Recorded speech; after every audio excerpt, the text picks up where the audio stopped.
The music's on, the disco ball has dropped, and it's time to get this party started.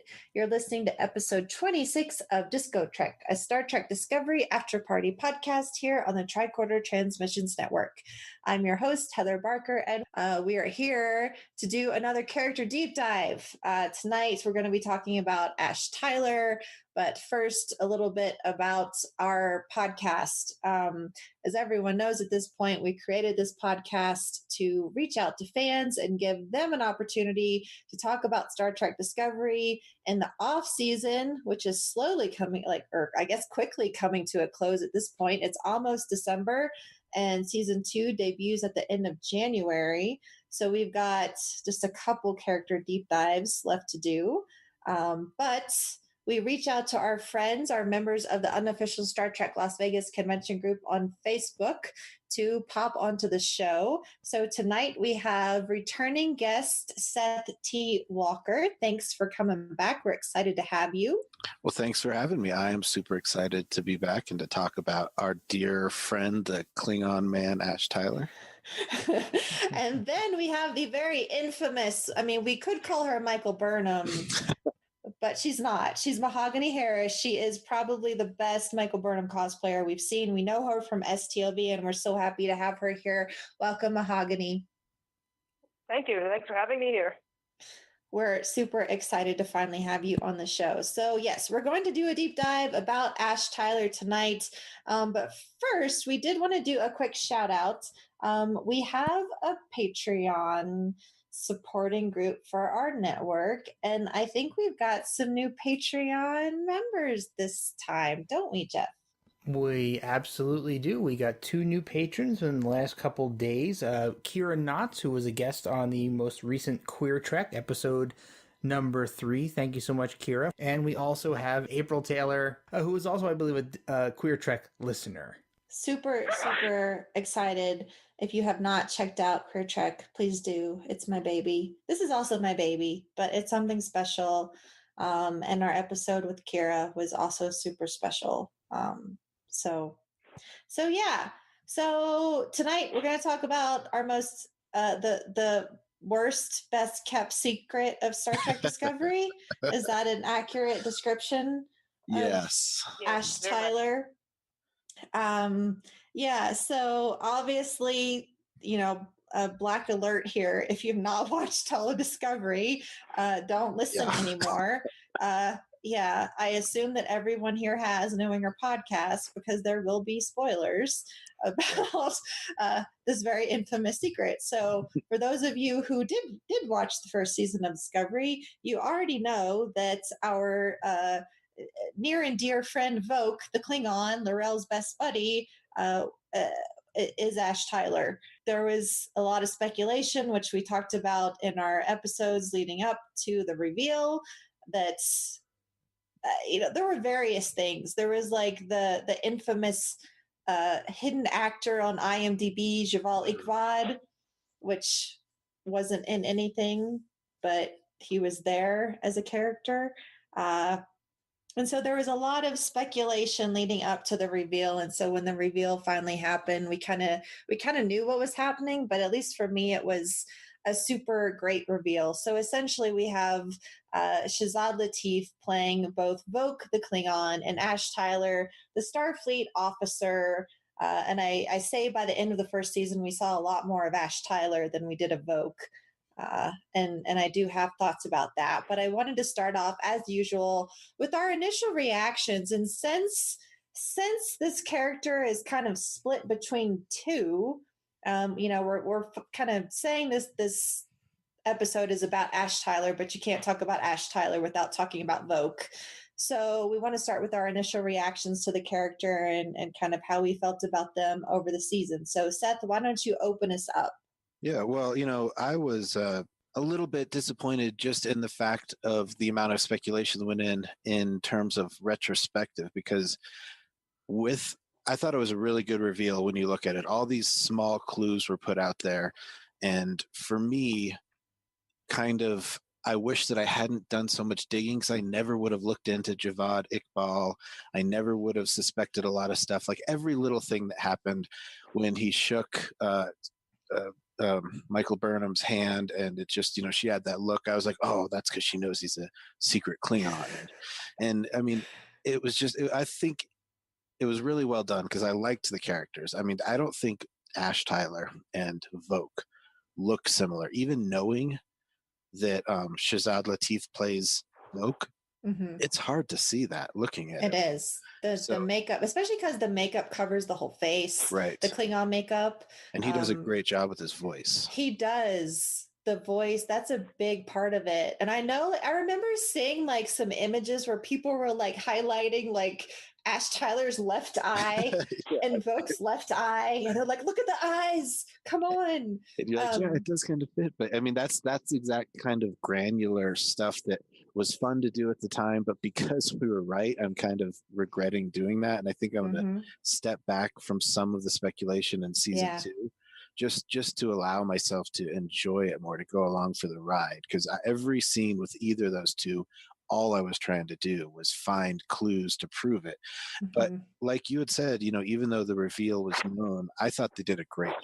I mean, one of the good measuring points of great fiction or great storytelling is that you don't always need to get people with gotcha moments or surprises. If you can know the end of a story and still love the journey. And I think they did a pretty good job with that, because I got really attached to Ash Tyler. I started, before they did the reveal, I was starting to really hope that it was wrong. So I'm like, I love this guy. I really enjoy him on the show.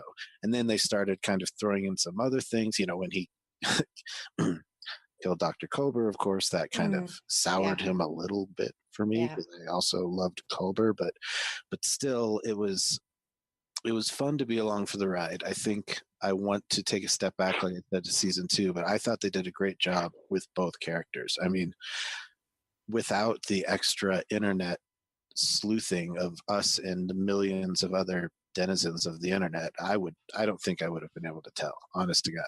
Yeah. I mean, there were some clues because they're seeding it, but I don't think I would have been, I think I would have been surprised for sure. Yeah. Okay. So, I think we said that in one of our previous episodes. Like, if we had known, we probably wouldn't have honed in on it. Mahogany, what about you? Do you think you would have figured it out without or what was your experience in general?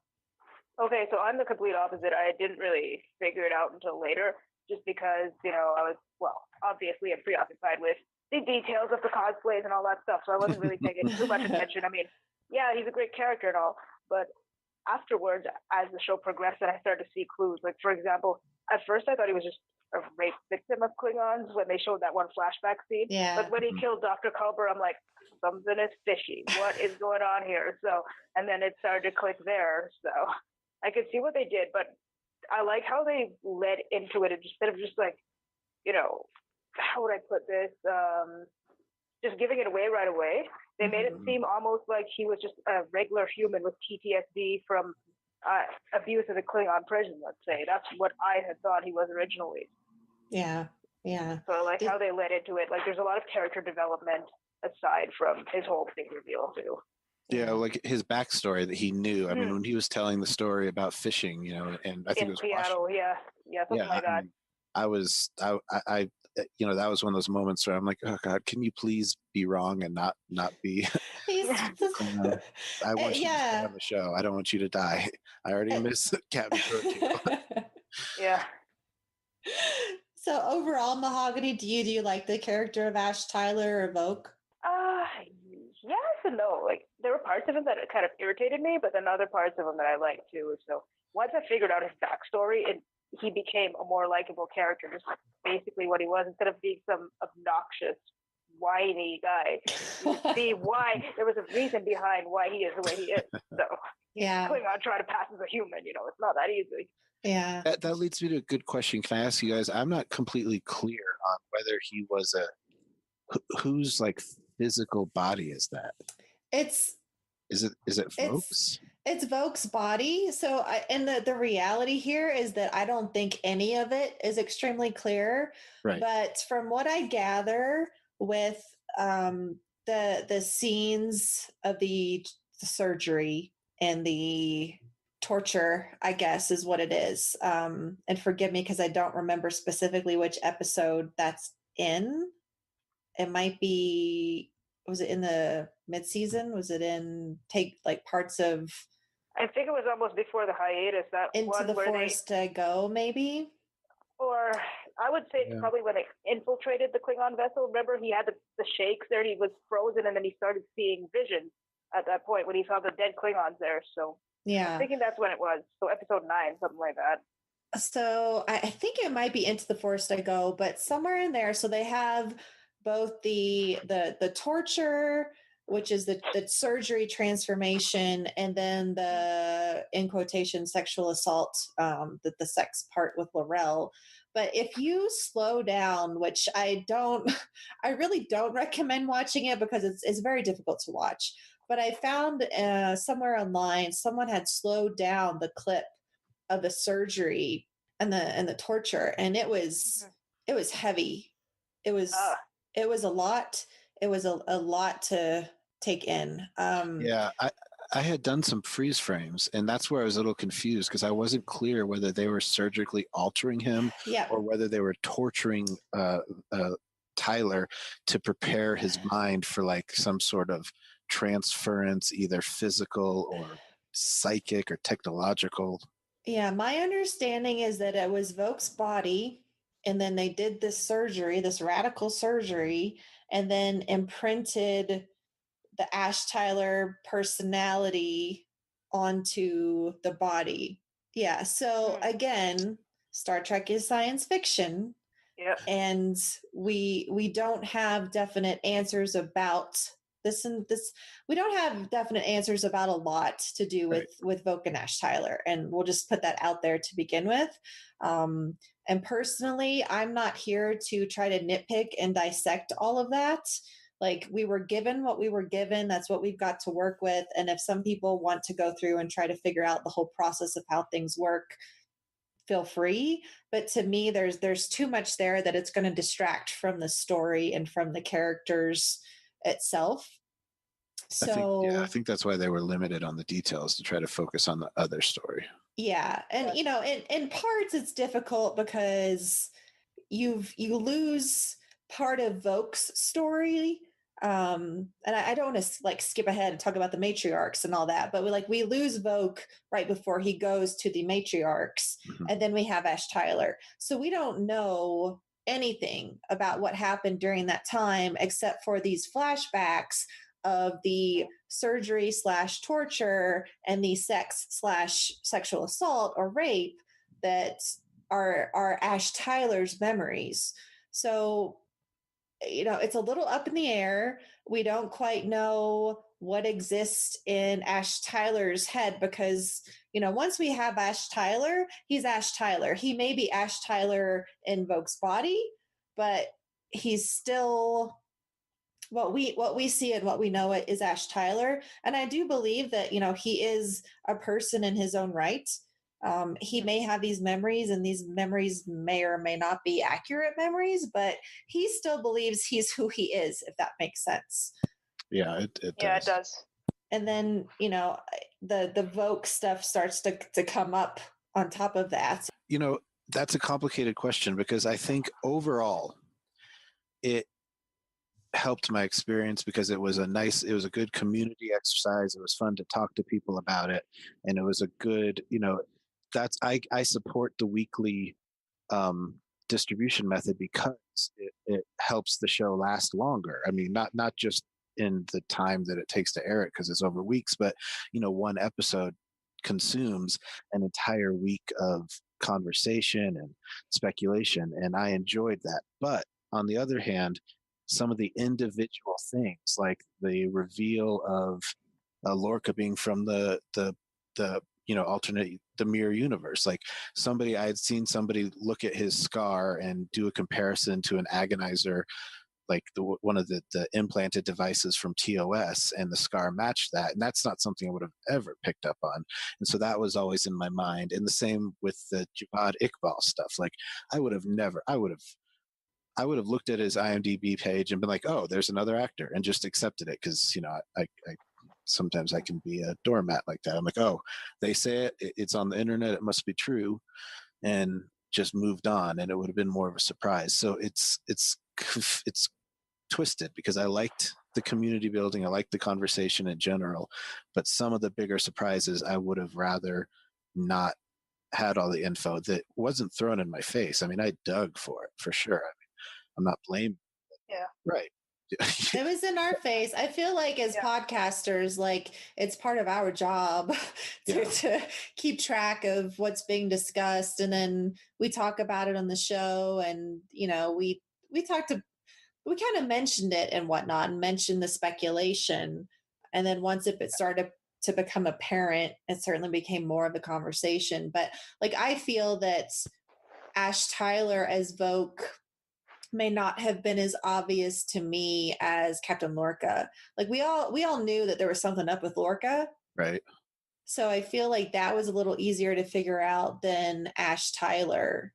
You know, I agree with you again in principle, but for me it's reversed because I would have never thought of the mirror universe.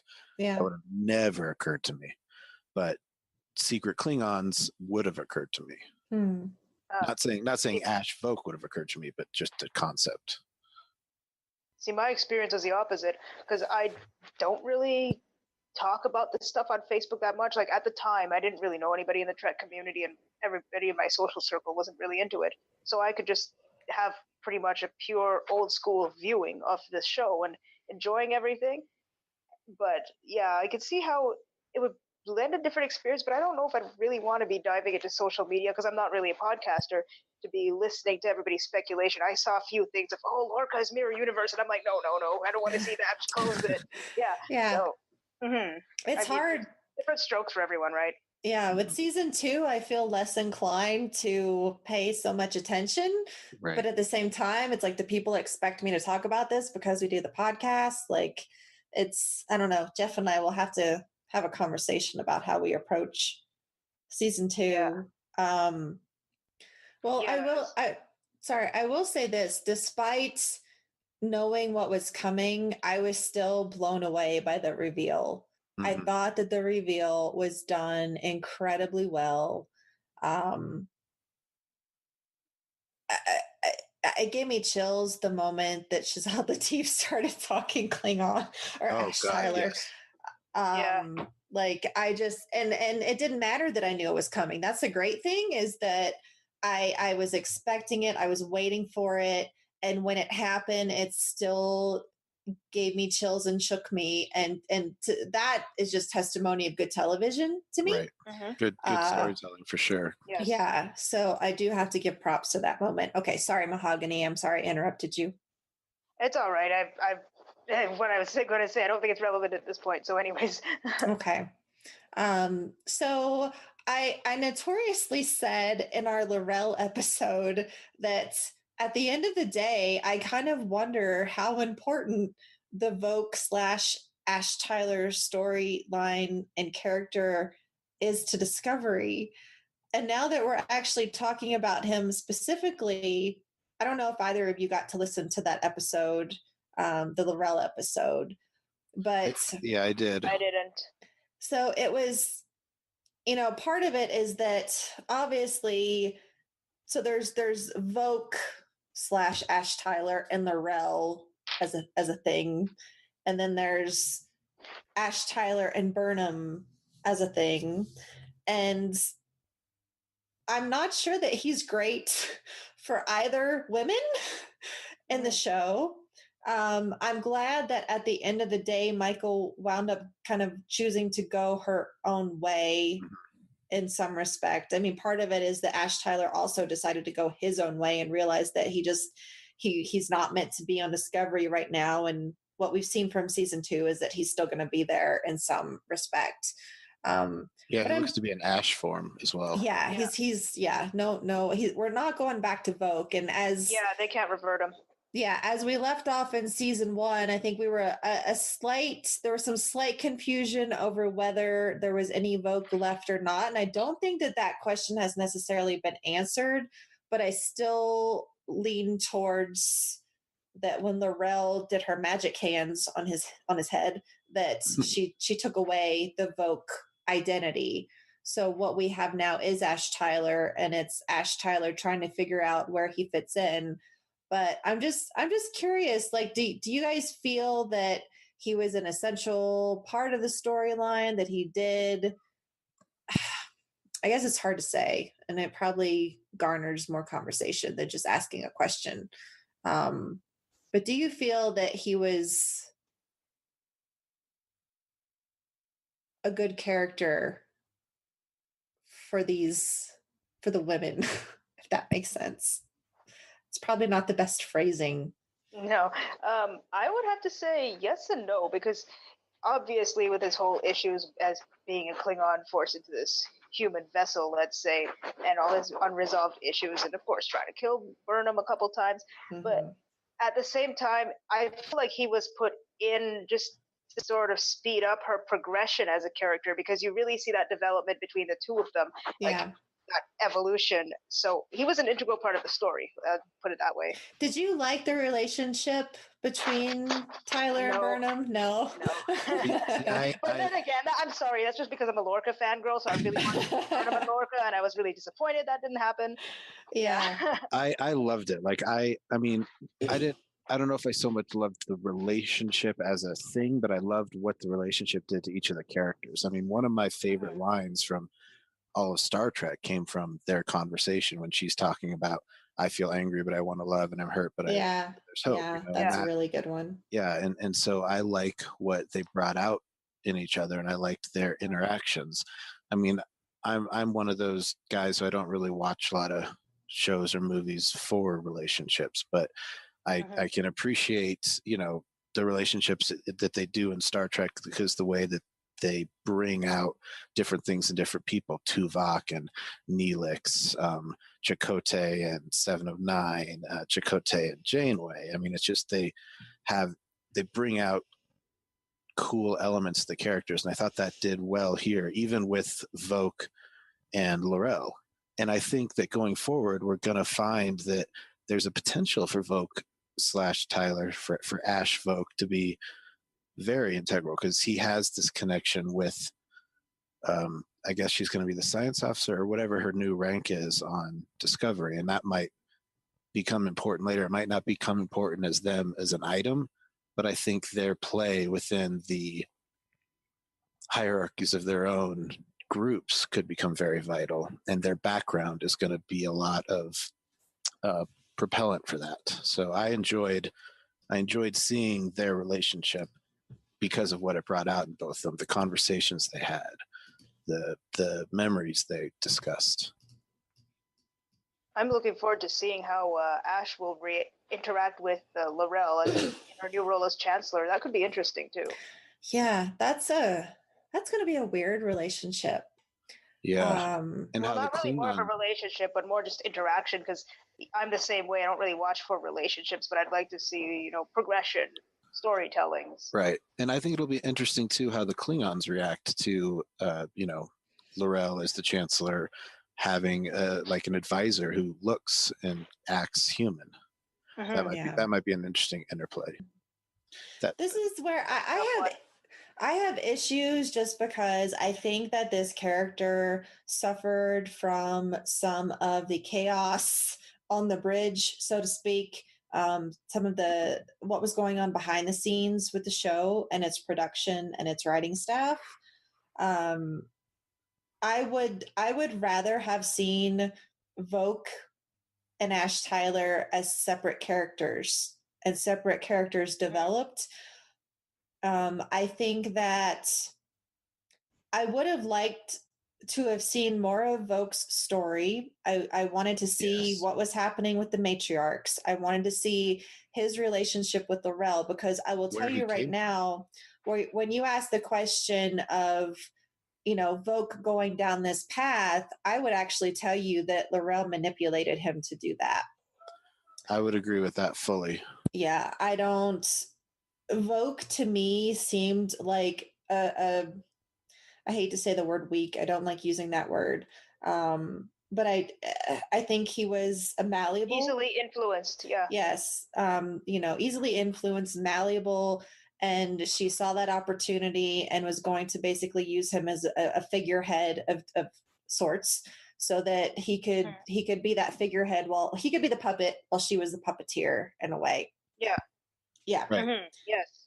I think it would have been very cool to see that character of Vogue as an outcast come into power. But then if that had happened, that would have changed Laurel's position, and everyone, like, I adore Laurel. So I that would have changed her course as well.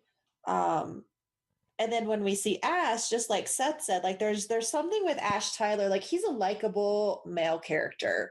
And I will just for coming from a woman, and I'm only speaking for myself here, it was nice to see a male character that was in touch with his emotions, able to communicate about his emotions, able to be honest about what he was experiencing. And so with Tyler's storyline, I was very pleased to see that relationship with Burnham progress the way it did, because of the communication and the connection that they had, as well as his ability to confront and deal with his PTSD. But in the end, like as we got further in the season, I felt like the PTSD, which we could talk about that in a little bit, the PTSD storyline was kind of fumbled a bit in how that was handled.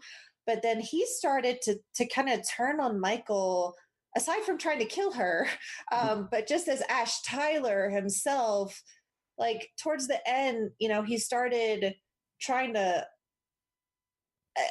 oh gosh, I should have like the exact quotes from that episode towards the end, where they were talking, and he was kind of turning on her and shaming her for her behavior and her very valid feelings and emotions.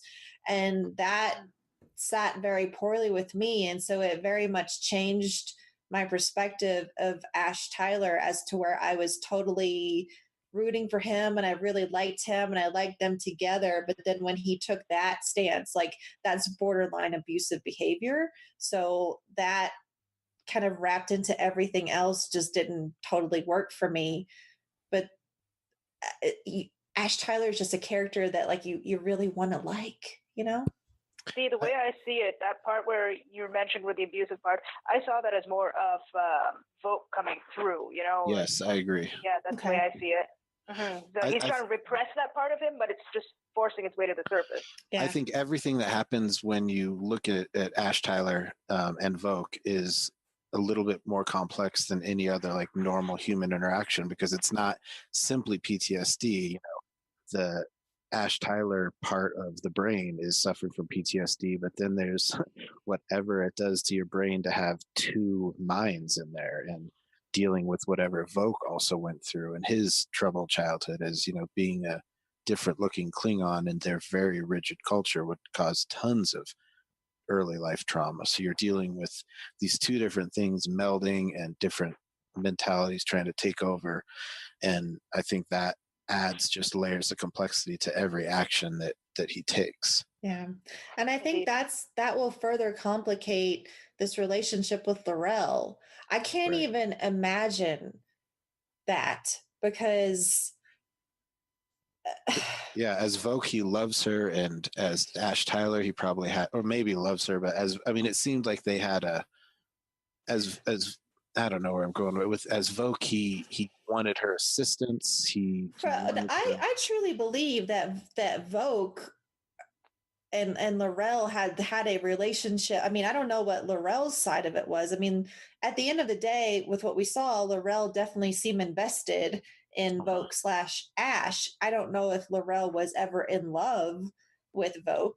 Well, I think Jeff hit the nail on the head there. I think Laurel was very much manipulating the situation there. I mean, I think Vogue just, like Mahogany said, Vogue was starting subservient, and he came in as this role to become the second in command. And I think that was kind of what his ultimate life goal was, is to help somebody else. And then the burden of command fell on him, and he just sort of got manipulated into doing other things. And to Jeff's point, I think, yes, he would have been in a much better position had he stayed and had he been able to lead a little bit more effectively on his own.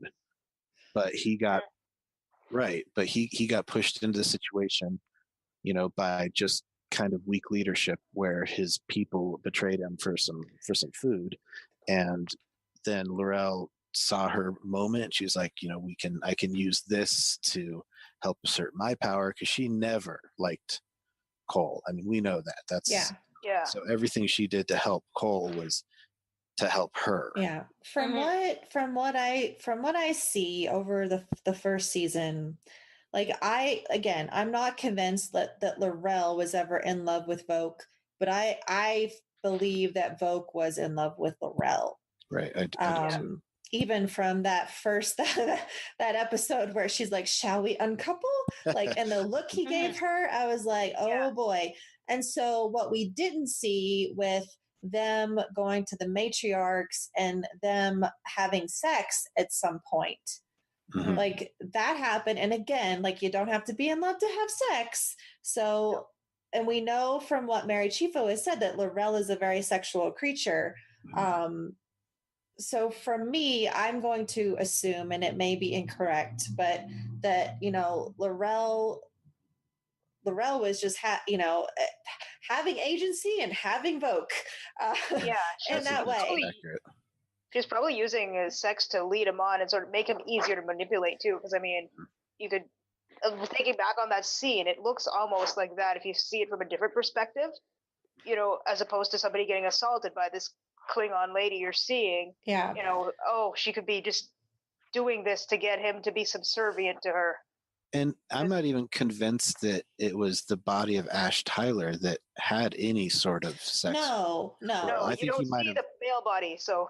No. Well, do you not? I thought there was a. No, you see that it's Laurel and Ash Tyler in those scenes. Right. But I think that's him projecting. I fully believe that was consensual sex between Laurel and Vogue. Yes, and I will stand by that feeling to my grave, that scene, and I'm sorry to everyone out there who understood that scene as rape or sexual assault.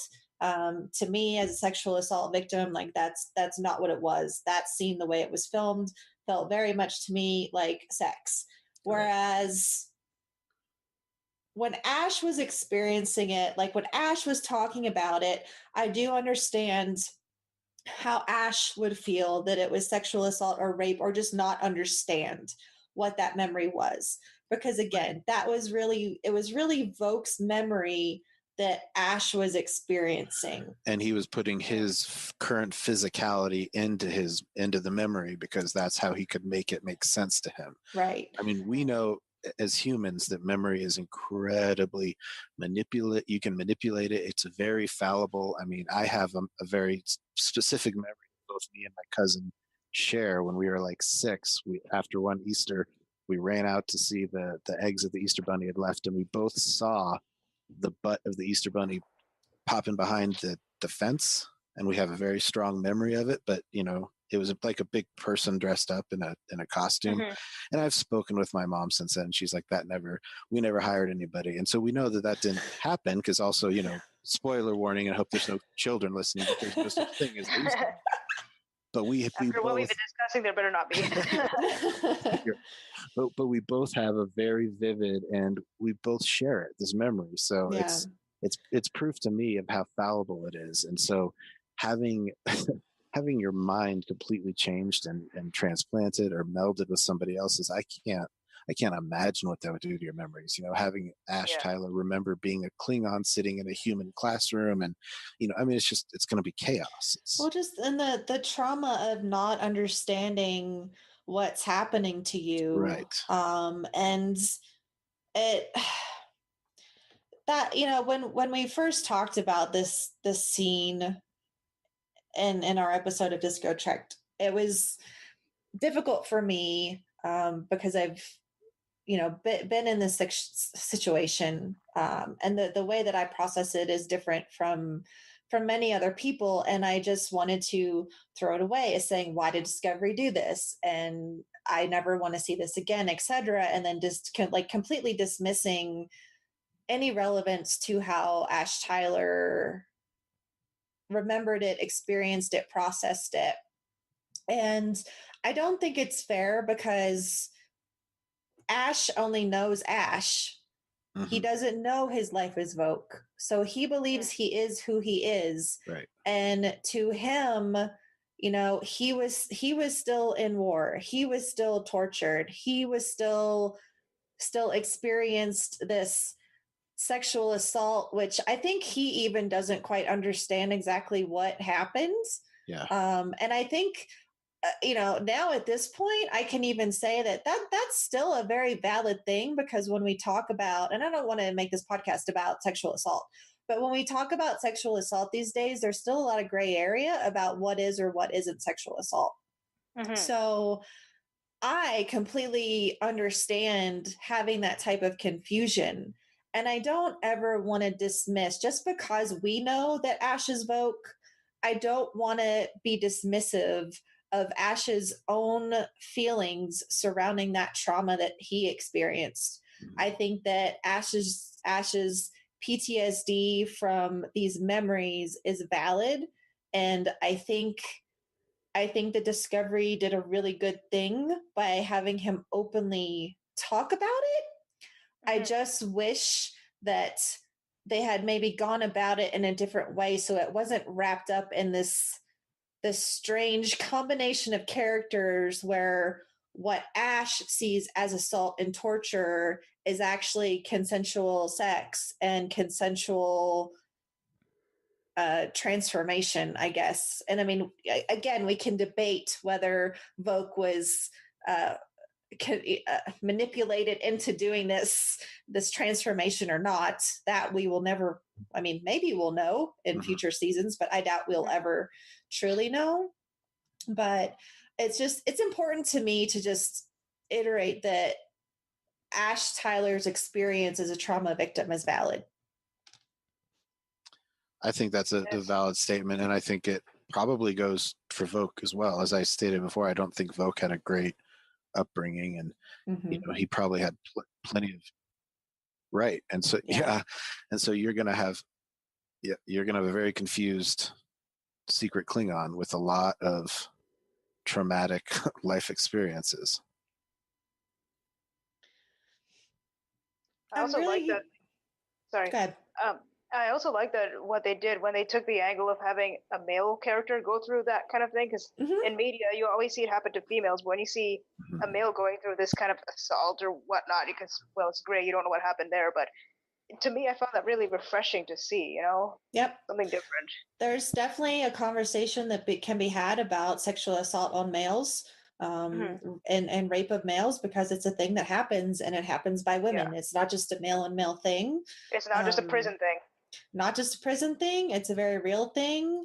And it's just, to me, I just felt like they kind of took on a little bit too much without having the ability to really give it justice, if that makes sense. Like they kind of brought it up, and here it is, and then let's out of nowhere, boom, there it is. Yeah, it's like, here it is, and you know, while we're having this consensual sex / is it rape scene, here's some Klingon boobs. Like, let's throw those in for everyone. Gotta keep the fanboys happy, I guess. I don't know. there's you know, gotta live up to that R rating or whatever it is, mature. I mean, I think you made a good point earlier when you said that a lot of this character seems to have suffered from maybe some of the quote unquote chaos on the bridge, and I think that's probably pretty on the nose, because I think they had this framework and some basic design concepts and things that were kind of etched in stone by Brian Fuller, and then with his departure, they kind of scrambled, and you know, they were doing their best to put their own spin on it, but they had to maintain this skeletal structure that had already been maybe approved by boards of directors or whatnot. And I'm hoping that season 2, and I think that when we see them adding hair back on the Klingons, that's kind of, as much as I kind of at this point wish they would have just stuck to the guns of the no hair. I do like the hair look, but I think that is kind of a sign that they're like, this is now 100% our show. You know, Kurtzman's in charge. He's in charge from the beginning of the planning of season 2. We're not dealing with, skeletons in the closet that we have to make dance the way that it said 6 months ago. And I'm curious, like, how much of a departure from this first season 2 will be. Because, like, we meet Voke in the first 2 episodes, right? And then we meet Ash Tyler in Context is for Kings. Is that right? Yes, because the one after. The butcher's knife.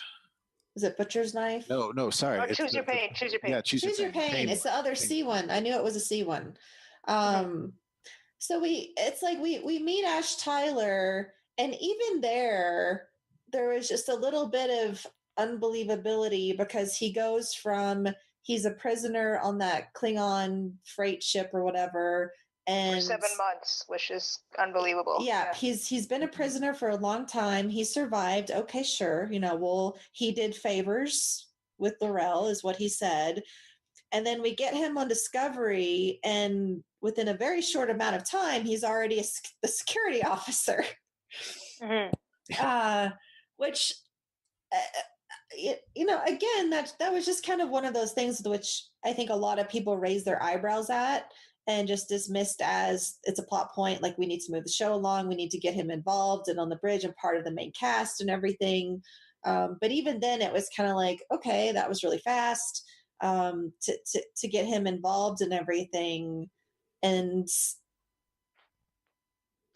that was another thing. I just don't know. Like, it just felt like a rushed type of thing, I guess. I wonder how much of that is the responsibility of, like, Lorca's damage. I mean, he might have seen somebody that he could tell was kind of damaged, and he could maybe manipulate and use them, because Lorca has spent his entire life, it seems like, gaining power by manipulating and using people. So he might have gained an ability to see. Like, he might not have known. I don't think he knew that he was a secret Klingon, but I think he might have known that there was something very unwell in this boy. Well, what about a fidelity? Because I don't feel like the scenes where we saw Lorca and Tyler together, I don't feel like there was ever really somewhere that, that Tyler portrayed so much vulnerability where he seemed that manipulatable. That's not a word. That he maybe had when that. He was first introduced, that's about it. Like, he was. He was in the ship in the corner or whatever. They talked a little bit, and he talked about having been a prisoner and everything and doing what he could do to stay alive. So maybe at that point, Lorca was like, okay, this guy's gonna do what he needs to do. So maybe I can get him on my side. I mean, I think that's a good point that Lorca pulled him in because he realized, okay, he's going to do what he needs to do to survive, even if that is having sex with the Klingon captain. And number 2, he's a really good soldier. So yeah, and maybe he also knew that, like, if I choose this guy, I have 2 choices: a non-Starfleet Harry Mudd who is definitely going to do what he can do to get out and live his own life after we get out together, or the Starfleet guy who, if I save him after being on board, being tortured and abused for 7 months, he's going to have this undying, fanatical loyalty towards me, and I can set him against people because he's like, oh, this man saved me, I'll do whatever it takes to protect my captain. I mean, I don't know. I just feel like a lot of, well, it's kind of obvious because he's the captain, but I feel like a lot of the reason why Tyler got to where he was because of Lorca's damage and mismanagement and manipulative abilities. Yeah. No, I think that's valid. I think that's a good point. Yeah. I don't know about Dr. Culber, and I'm curious as to how this will be handled in season 2. Because obviously Ash Tyler portrays regret in what he did and knows that he did a bad thing. We got some reaction from Stamets, not a lot. Heart-wrenching, though. And again, as we leave season 2, you know, Ash is going off with Laurel, or as we leave season 1, Ash is going off with Laurel. But what we've seen of season 2 is that Ash is presumably somehow back involved with Discovery at some point. So I'm curious to see what happens there. I'm not interested in rehashing that moment since Discovery rehashed it for us in every single every last time recap. on. Yes. That was a lot, but I'm just curious to see what will happen between not just Tyler and Stamets, but Tyler and the rest of the crew. Yeah. And regardless of how Culber comes back, because we've been told he will, I still think that's a discussion to be had, as well as, you know, again, just revisiting, he went off with Laurel. He went off with someone who part of him at one point was in love with, and the other part identifies her as his rapist. Mm-hmm. Yeah. And that's very difficult for me, and I don't like it. To me, and again, I can't not apply my own personal life experience to that, but in some circumstances, you don't know your rapist. In other circumstances, you do know your rapist. Your rapist might be someone that you've had feelings for. And that just creates this whole confusing thing. And it leaves me very nervous about revisiting it, and having to experience that, and just what on earth they're going to do. Mm-hmm. And I just go back to, like, I wish the whole sex part never had happened. I could deal better with the transformation / torture storyline, as difficult as that is, and even the PTSD, because sadly, like, now I'm a person with PTSD, and my PTSD is not related to wartime and or having been tortured, but I do understand what it feels like to not have control over the way that your body reacts to a threat. And so when I go back and look at, like, how Tyler reacted on the Klingon ship when he was with Cornwell, right, and how he froze up completely. And I think when we talked about that, I think we had Barry on from Politrex, or no, we had Eric. Was it Eric Muirhead? Who is a vet and who spoke for vets and said that, you know, in many cases, like, it's not the most accurate representation of veterans and how they respond to trauma. And I think that's a completely valid point. On the other hand, I think that it for some people, it may be a very real representation. I think that some people with PTSD and that type of trauma may freeze up entirely.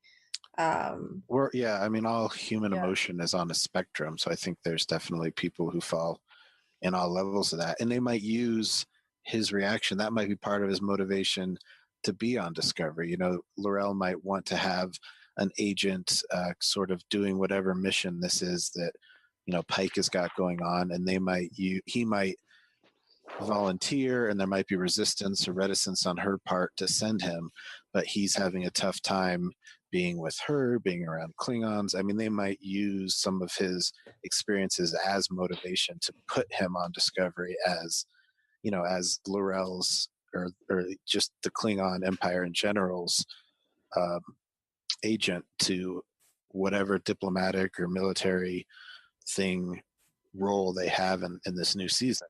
You know, it could be part of his motivation. I mean, we can hope. I'm curious. I'm very curious to see what will happen, because, you know, Star Trek, they have addressed PTSD. I think It's Only a Paper Moon from DS9 with Nog is probably the best representation of dealing with PTSD in Star Trek. So, you know, I was happy with them approaching it and talking about it. And, you know, I do hope that in season 2 we have a bit more direction and discussion around it, because it's a very real thing. It's a thing that people deal with, and it's not just a war thing too. So I think there's a lot of valid discussion to be had there. What else do we have to talk about Ash Tyler? There was a There mirror was, book. and that Yeah, Firewolf. yeah, he was the leader of the Rebel Alliance down there on what was the planet? It was that cool scene where we got to see the Dorian and Tellarite. Yes. Yeah. That one scene there, yeah. I forget Yeah, the name of the that's one. planet, but Yeah, he you said, what was his name? He was the wolf? Firewolf. Firewolf, that's right. Mm-hmm. Yeah. So we kind of saw, I mean, since essentially Ash Tyler is gone and that's Voke with a lot of surgery, we sort of saw a mirror version in a way. Yeah. But it would have been nice to see evil Ash. Yeah. Mm-hmm. If he was there. Because he was a creation, really. I mean, I wonder if one of the main reasons we didn't was that was another kind of breadcrumb that they were leaving, just, you know. That's what I thought when I saw yeah. it. Yeah, like this is your mirror, Ash. It's it's Vogue. Mm-hmm. Yeah. well, was it in the mirror universe that Tyler tried to kill her? To kill Burnham? Yes. Yes, it was. Yes, but yes, she got it from both of them. Yeah. Got the death attempt. So Mirror Tyler would have been a super sweet guy, right? Yeah. I don't think that's how it works in that universe. All right. So I mean, I've kind of talked about over the last hour, like the real standout moments for me. Like I think my favorite Vogue moment was the very sexy Vogue and Lorel uncoupling moment, just because I love the way that that line was delivered. And I mean, it's mostly credit to Lorel. But it was just, it was a great setup that sadly like didn't really follow through. I was like, oh. It was also a very visually appealing scene. I liked the Mhm. lighting. I liked the faces. I was a big fan of that whole scene. I mean, Yeah. the gifts from that scene are just cool to see. Just the different lighting on their faces, and the lighting like played especially well for Laurel, because that was like one of those scenes where her eyes were so emotive. Like, oh god, yeah. You didn't like, sure, shall we uncouple could be the most like innocent whatever line, but looking at her eyes, yep, you could totally see what was happening. And Shazad did a great job in his reaction to that. I mean, he looked very like, "Whoa, what are you?" He was like, "What? You're This not hot lady wants me? Oh, what?" Yeah, that was a good scene for sure. The makeup there in that scene was great too. I mean, if I didn't know any better, I would have believed that, you know, the two Klingons were real living beings and actors. Yeah, I totally and that's one of the things I love about these Klingons. To me, they are just beautifully alien, and I don't think about the person behind the makeup. Whereas when I watch Klingons, like when I look at Michael Dorn, I'm like, oh, there's Michael Dorn. Like, see him right there. Yeah, it's a human with stuff on his face. I agree. This is the same thing. These look more like actual aliens, and the older Klingons, they look too human. I watch TOS sometimes, and I'm like, I can't take you seriously. You're a guy with grease on your face. Yes, we don't. Yeah, TOS Klingons not our favorite Klingons there. So yeah, again, I love the dynamic between Tyler and Burnham when they're kind of first starting, and I loved Magic to Make the Sanest Man Go Mad, like when they're dancing, like the chemistry that Tyler and Burnham had, I enjoyed. And then the reveal of Ash Tyler as Vogue, that's gonna stand out with me forever. What about you guys? Were there any other Ash or Vogue moments that stick out? Yeah, for me, I really enjoyed, and I mentioned it before, just the interactions and the conversations. I really liked hearing the stories of Ash's life on the river. I mean, just because I like or on the lake, I should say. I enjoy hearing life in the 23rd century, just what it's, you know, the normal life. We see tons of Starfleet life, and it's cool just to take a deep breath back and see what all these civilians are doing, because we don't see a lot of that. So just to hear his normal stories there, and then the interactions with Burnham, figuring out their combined pain and kind of talking things out, those were some very powerful moments for me. Those are what made me fall in love with Ash Tyler as a character, and kind of began to hope that maybe we were all wrong and he's not a Klingon. Can I interrupt you for like one quick second? I'm done, so yes. Okay, because you just made me remember that the line about Burnham being his tether. Oh yeah. Like I use that in real life, because with everything I went through in the past year, like my partner was totally my tether to reality and everything good. And I think about that line all the time. Yeah, I'm sorry. So good. No, it's so good. No, I agree with you, because the line that I quoted before, that I feel angry but I want to love line, that speaks so much to me. I mean, because it's, it's not just this black and white emotional world that we live in where you're either angry or you're sad or you're happy. It's like, I'm upset with a lot of things in life, but I have a lot of reason to hope and think that things will get better. And, you want to use these negative emotions in a positive way to kind of help push positivity out of you, not push it out of you, but emit positivity by, using propellant of negative emotions. And those things really spoke to me. I mean, when she said that line, I had a hard time sitting there and listening to it for the first time. It was really, really powerful. Probably one of the most powerful lines I've heard on TV. I mean, I think for sure that Tyler's relationship with Burnham was pretty powerful. And it's hard for me to say would I have liked the first season without that relationship. I mean, sure, in some aspect, like I don't think that every strong woman character needs a love interest. But as you pointed out, like I did love that they were both kind of struggling with what it meant to be human. Like even though Tyler identified as a human, he was still experiencing memories that he did not understand. And then that became even more complicated throughout the season, to the point of, losing control over his ability and murdering someone. And again, that's where it kind of derailed and everything went wacky between them. But I find I liked Tyler's role with Burnham more than Voke and Laurel. There really just wasn't enough time with Voke and Laurel. I wanted more time there to see what happened. There was a lot unspoken with Voke and Laurel that we were supposed to just kind of accept, but we got to watch everything happen with Tyler and Burnham. I think that helped the empathy there. Mahogany, what were you going to say? Well, you all sound so deep and everything, and I don't feel that emotional connection, because my theory with Burnham was like, you're a really strong woman. Why are they throwing this relationship? I was kind of disappointed they went that way.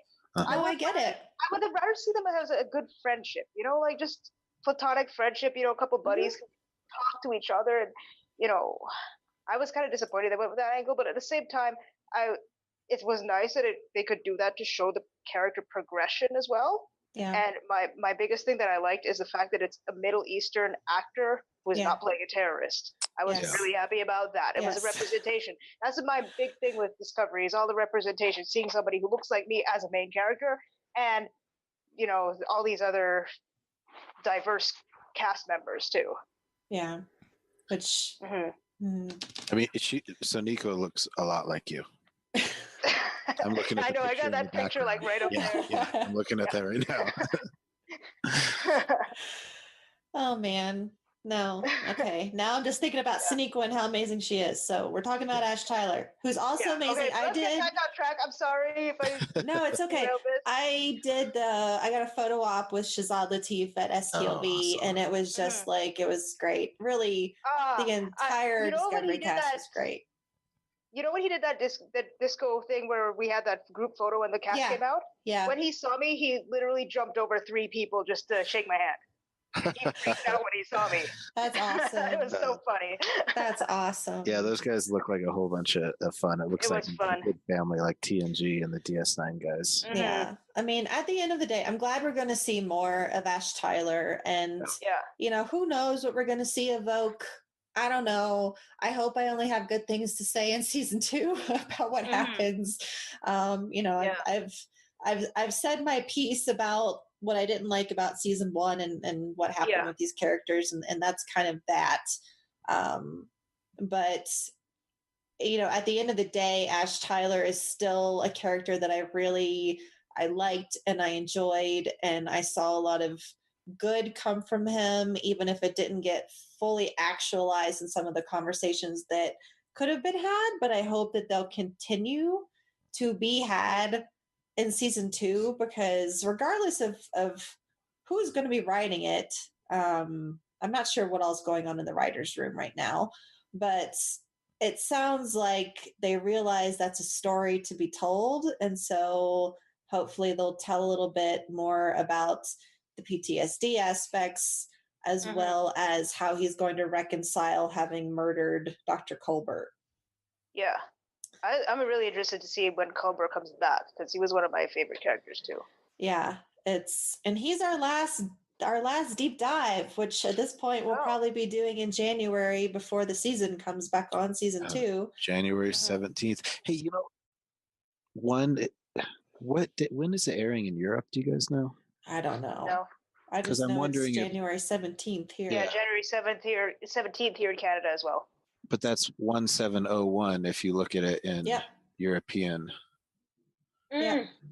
I would assume it's the same over there, but I think I'm it's just the not 18th sure. actually. I feel like I heard. Well, why don't we just ask in the group? There's a few Europeans in there. They'd know. Yeah, I'd love to know when it's airing over there, because January 17th. It would just be pretty cool if it aired somewhere. It's the when same here in 1701. Canada. We write our dates the other way too, so it is. Oh, so it is. Yeah. Awesome. Mhm. Well, that's good. Then it is. Then it's it's filmed in Canada, so that all. Yeah, Toronto, 5 hours from me. That's awesome. If they need a Super stunt fun. double, hey, I'm here. Stop Burnham. All The word right. is officially out, Discovery producers. If you need it. Well, do we have any final thoughts about Vogue/Ash Tyler around the board? Seth, anything you want to say in closing? Well, just I enjoyed the character quite a bit. I think that I'm looking forward to seeing what they do with him in season 2. Now that, in my imagination, the reins have kind of been cut and they're allowed to do whatever they want. So, looking forward with bated breath to January 17th and seeing more of our friend, the secret Klingon. Mahogany, what about you? Yeah, I'm looking forward to seeing where he's going to go in the second season as well, along with his interactions with the other cast, because that's what I liked about him. He just came out of nowhere and he just happened to become an integral part of the cast in no time. Yeah. Oh, man. Yeah. You heard it here first. DiscoTrek will not be speculating or talking about rumors. We may actually be doing this. We may be the only Star Trek Discovery podcast that doesn't talk about all the speculation. That's our new selling point. That would actually be a good thing. It'd be refreshing. Everybody else is constantly speculating everywhere. So. Oh man, how am I going to analyze the episode? Look back. Stay off social media. I'll just work out and play with swords. Okay. Well, so yes, so we are all excited to see what happens with Ash Tyler in season 2, whether we see Vogue appear again or not. Who knows? Guest starring Javid Iqbal, perhaps. I don't know. But excited to see what happens, and grateful for Shazad Latif.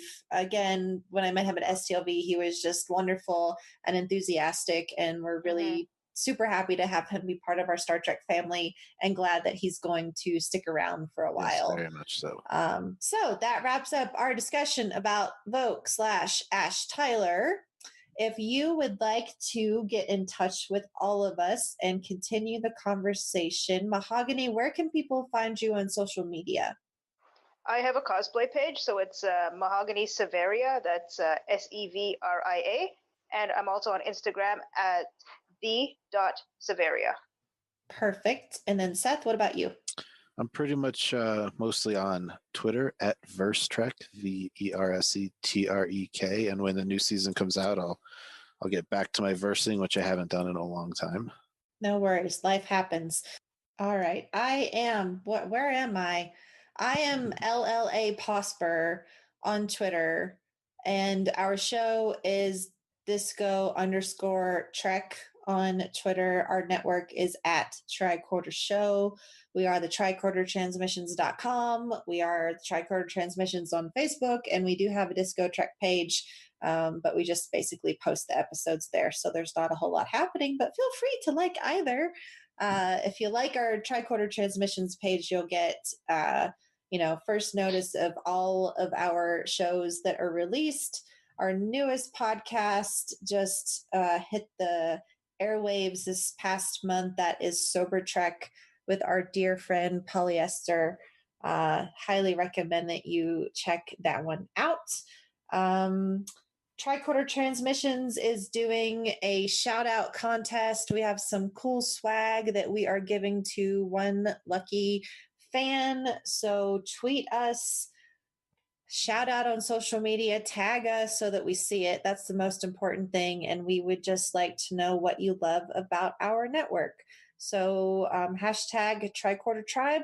That's who we are here. We are a family at Tricorder Transmissions, and we consider all of our listeners part of that family too. We will be back soon with our final character deep dive on Dr. Hugh Culber. We will be posting in the unofficial Star Trek Las Vegas convention group on Facebook pretty soon.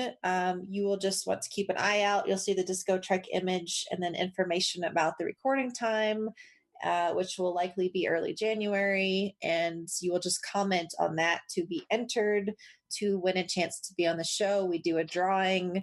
We'll have the date for that. It's usually on a Saturday, and we just use a random generator to pick who will be on the show. That way everyone gets a fair chance. And because it's the off season, if you've already been on the show, you're welcome to come back again. However, once season 2 starts, we will be restricting that to only one show so that everyone gets a fair chance. So in the meantime, we hope everyone's gearing up for the holidays. Happy holidays if you celebrate, and if you don't, happy life. We'll talk to you soon. Live long and prosper, and long live the Empire.